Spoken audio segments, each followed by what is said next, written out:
We're so privileged to have you with us. We just pray that as you've landed on this platform of Tūranga Aroha Noa, a platform, a waka,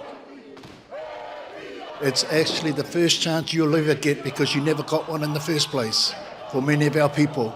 So I just want to say, after Grace Foundation, after this waka, you have no more excuses. You now got all the tools that you can grasp onto, embrace for your healing, for this thing called hope comes along. And don't give up. Yeah, just like to say, grateful for God, grateful for lessons learned this week, grateful for my partner, grateful for my daughter, grateful for our kids, grateful for family, grateful for my brother Uriah.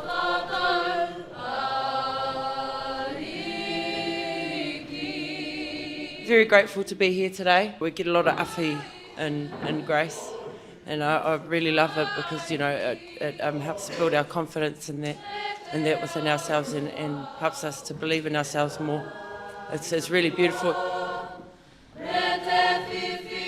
Rangatira is another word for peace, and the kaupapa of grace, I see you all searching for grace and searching for peace and searching for what it means to be rangatira and to have a rangatira life. To live a rangatira life, not just on your own, but a rangatira life with your babies, a rangatira life with your whānau around you, with your community. And I'm proud of you all for this journey of searching for grace and searching for peace.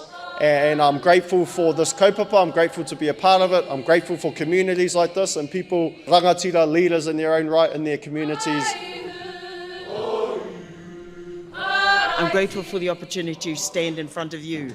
Some years ago I worked in Rangipo prison and my heart broke every time I went there. So when I walked in today and watched all of you stand and bring your haka and bring your kalanga, it took me back there.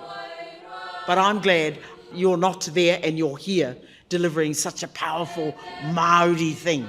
So welcome home.